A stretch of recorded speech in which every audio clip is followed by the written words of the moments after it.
ಆದುದೆಲ್ಲ ಒಳ್ಳೆಯದಕ್ಕೆ ಆಗಿದೆ, ಆಗುವುದೆಲ್ಲ ಒಳ್ಳೆಯದೇ ಆಗುತ್ತಿದೆ, ಆಗಲಿರುವುದು ಸಹ ಒಳ್ಳೆಯದೇ ಆಗಲಿದೆ. ರೋಧಿಸಲು ನೀನೇನು ಕಳೆದುಕೊಂಡಿರುವೆ? ಕಳೆದುಕೊಳ್ಳಲು ನೀನು ತಂದಿರುವುದಾದರೂ ಏನು?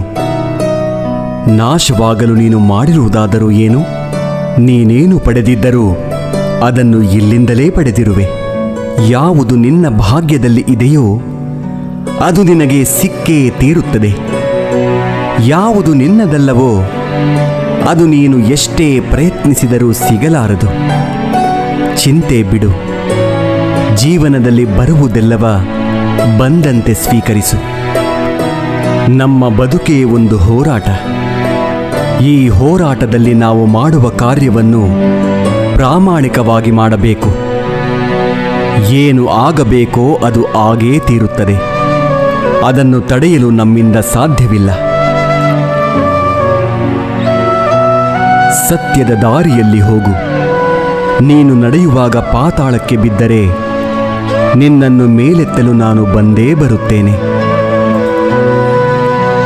ಸ್ವರ್ಗದಲ್ಲಿ ಎಲ್ಲವೂ ಇದೆ, ಆದರೆ ಸಾವಿಲ್ಲ. ಭಗವದ್ಗೀತೆಯಲ್ಲಿ ಎಲ್ಲವೂ ಇದೆ, ಆದರೆ ಸುಳ್ಳಿಲ್ಲ. ಜಗತ್ತಿನಲ್ಲಿ ಎಲ್ಲವೂ ಇದೆ, ನೆಮ್ಮದಿಯಿಲ್ಲ. ಇವತ್ತಿನ ಎಲ್ಲ ಮಾನವರಲ್ಲಿ ಎಲ್ಲವೂ ಇದೆ, ಆದರೆ ಶಾಂತಿಯಿಲ್ಲ. ಮನಸ್ಸಿಗೆ ಮದವೇರಿದಾಗ ಸ್ಮಶಾನದಲ್ಲಿ ತಿರುಗಾಡಿ ಬರಬೇಕಂತೆ. ಏಕೆಂದರೆ ಅಲ್ಲಿ ನಾನು ನನ್ನಿಂದಲೇ ಎಂದು ಹೇಳಿದ ಎಷ್ಟು ಜನ ಮಣ್ಣಾಗಿರುವವರು ಕಾಣಸಿಗುತ್ತಾರೆ. ಭಗವಂತ ತಡ ಮಾಡಿದರೂ ನ್ಯಾಯ ಮಾಡುತ್ತಾನೆ, ಆದರೆ ಅನ್ಯಾಯ ಮಾಡುವುದಿಲ್ಲ. ತಡ ಆಗುವುದರ ಹಿಂದೆ ಅದ್ಭುತಗಳು ನಡೆಯುತ್ತವೆ, ಕಾದು ನೋಡಬೇಕಷ್ಟೇ. ಎಲ್ಲ ಹೇಳುತ್ತಾರೆ, ಮನುಷ್ಯ ಖಾಲಿ ಕೈಯಲ್ಲಿ ಬರುತ್ತಾನೆ, ಖಾಲಿ ಕೈನಲ್ಲಿ ಹೋಗುತ್ತಾನೆ ಎಂದು. ಆದರೆ ಮನುಷ್ಯ ಬರುವಾಗ ಭಾಗ್ಯದ ಜೊತೆ ಬರುತ್ತಾನೆ, ಹೋಗುವಾಗ ಕರ್ಮದ ಫಲ ಕೊಂಡು ಹೋಗುತ್ತಾನೆ. ಬದುಕುವುದಕ್ಕಾಗಿ ದುಡಿಯುವುದು ಅನಿವಾರ್ಯ. ಹಾಗೆಂದು ಫಲದ ಮೇಲೆ ಕಣ್ಣಿಟ್ಟು ಕೆಲಸ ಮಾಡಿದರೆ ನಿರಾಸೆ ಹೆಚ್ಚು. ಕೆಲಸವನ್ನು ಶ್ರದ್ಧೆಯಿಂದ ಪ್ರೀತಿಯಿಂದ ಮಾಡಿದರೆ ಫಲ ಇಂದಲ್ಲ ನಾಳೆ ದೊರಕಿಯೇ ದೊರಕುತ್ತದೆ. ಒಂದು ಬಾರಿ ಅರ್ಜುನ ಶ್ರೀಕೃಷ್ಣನನ್ನು ಕೇಳಿದ, ಈ ಗೋಡೆಯ ಮೇಲೆ ಒಂದು ಸಂದೇಶ ಬರಿ. ಅದು ಹೇಗಿರಬೇಕೆಂದರೆ, ಖುಷಿಯಲ್ಲಿದ್ದಾಗ ಓದಿದರೆ ದುಃಖವಾಗಬೇಕು, ದುಃಖವಾಗಿದ್ದಾಗ ಓದಿದರೆ ಖುಷಿಯಾಗಬೇಕು. ಕೃಷ್ಣನು ಬರೆದ, ಈ ಸಮಯ ಕಳೆದು ಹೋಗುತ್ತದೆ. ಅಕ್ಕಿ ಅನ್ನಕ್ಕೆ ಕೇಳಿತು, ನೀನು ನಾನೇ ಆಗಿದ್ದೆ, ಆದರೆ ಅದು ಹೇಗೆ ಅನ್ನವಾದೆ ಎಂದು. ಅನ್ನ ಸುಂದರವಾಗಿ ಉತ್ತರಿಸಿತು, ನೀರು ಮತ್ತು ಬೆಂಕಿಗಳ ಸಂಪರ್ಕಕ್ಕೆ ಒಳಗಾದೆ, ಅವುಗಳ ಸಂಸ್ಕಾರದಿಂದ ಮೃದುವಾದೆ, ಮಧುರವಾದೆ. ಅಕ್ಕಿ ಎನ್ನುವ ಭಾವ ಕಳೆದುಕೊಂಡೆ, ಅನ್ನ ಎನ್ನುವ ಅನುಭವ ಪಡೆದುಕೊಂಡೆ.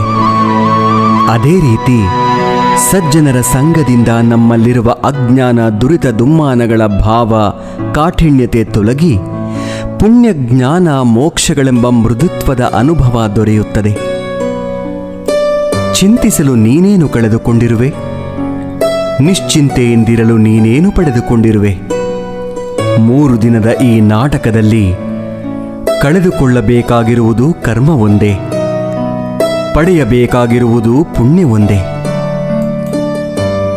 ದೊಡ್ಡ ಮನುಷ್ಯನಾಗುವುದು ಒಳ್ಳೆಯದು, ಆದರೆ ಒಳ್ಳೆಯ ಮನುಷ್ಯನಾಗುವುದು ದೊಡ್ಡ ವಿಷಯ. ದುಃಖದ ಬಗ್ಗೆ ಚಿಂತಿಸತೊಡಗಿದರೆ ಸದಾ ದುಃಖಿಯಾಗಿಯೇ ಉಳಿಯುತ್ತೀಯ. ಸದಾ ಸುಖ ಸಂತೋಷಗಳನ್ನು ಧ್ಯಾನಿಸುತ್ತಿದ್ದರೆ ಮುಂದೆ ಸುಖಿಯಾಗುತ್ತೀಯ.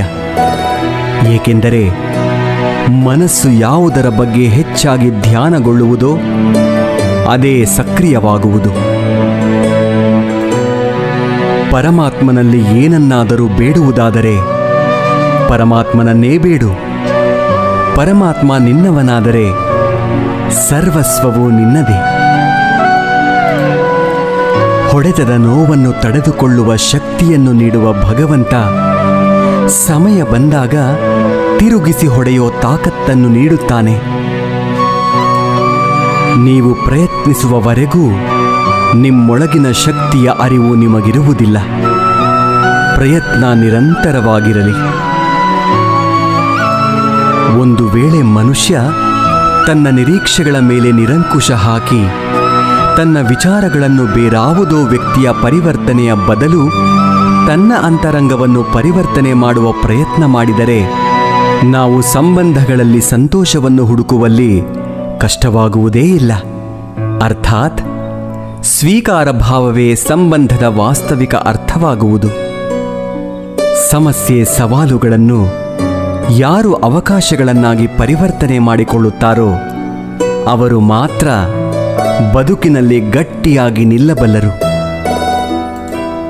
ಒಂದು ಕಲ್ಲು ಒಂದು ಸಾರಿ ಮಾತ್ರ ಮಂದಿರಕ್ಕೆ ಹೋಗುತ್ತದೆ, ಹೋಗಿ ಭಗವಂತನಾಗುತ್ತದೆ. ಆದರೆ ಪ್ರತಿದಿನವೂ ಮಂದಿರಕ್ಕೆ ಹೋಗುವ ಮನುಷ್ಯನು ಮಾತ್ರ ಕಲ್ಲಾಗಿಯೇ ಇರುತ್ತಾನೆ. ಯಾವ ರಾಜನೂ ಸದಾಕಾಲ ರಾಜನಾಗಿರುವುದಿಲ್ಲ.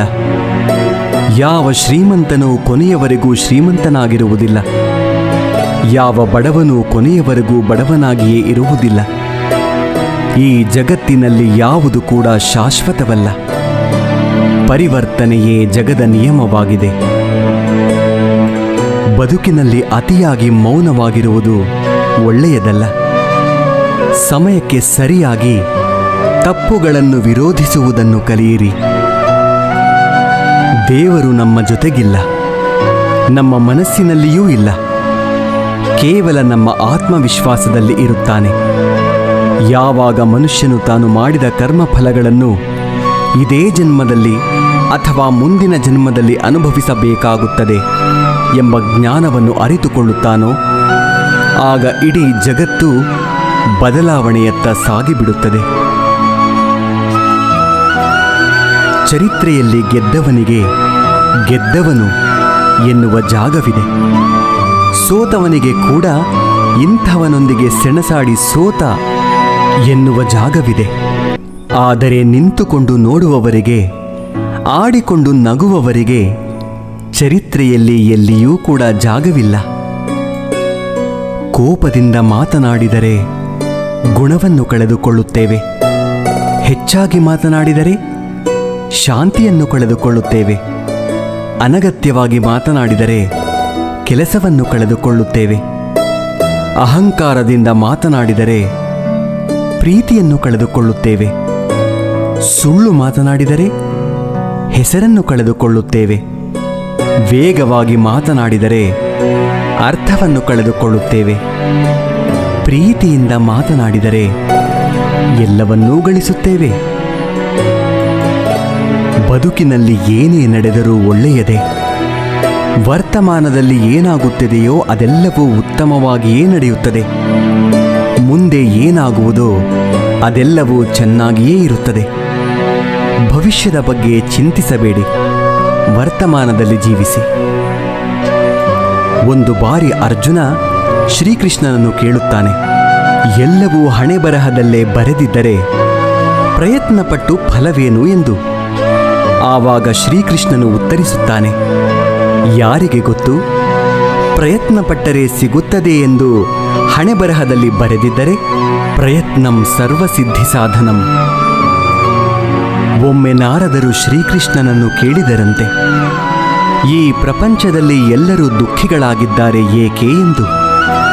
ಆಗ ಶ್ರೀಕೃಷ್ಣನು ಮುಗುಳ್ನಗುತ್ತಾ ಹೇಳಿದನಂತೆ, ಸುಖ ಎಲ್ಲರ ಬಳಿಯೂ ಇದೆ, ಆದರೆ ಎಲ್ಲರೂ ಇನ್ನೊಬ್ಬರ ಸಂತೋಷದಿಂದ ದುಃಖಿಗಳಾಗಿದ್ದಾರೆ ಅಷ್ಟೇ. ನೆಮ್ಮದಿ ಯಾವುದೇ ವಸ್ತು ಹಣದಲ್ಲಿ ಇರುವುದಿಲ್ಲ, ನಮ್ಮ ಆಲೋಚನೆ ಮತ್ತು ಮನಸ್ಸಿನಲ್ಲಿ ಇರುತ್ತದೆ. ಕಷ್ಟಪಡದೆ ಸಿಕ್ಕ ಫಲ ಎಂದಿಗೂ ಸುಖ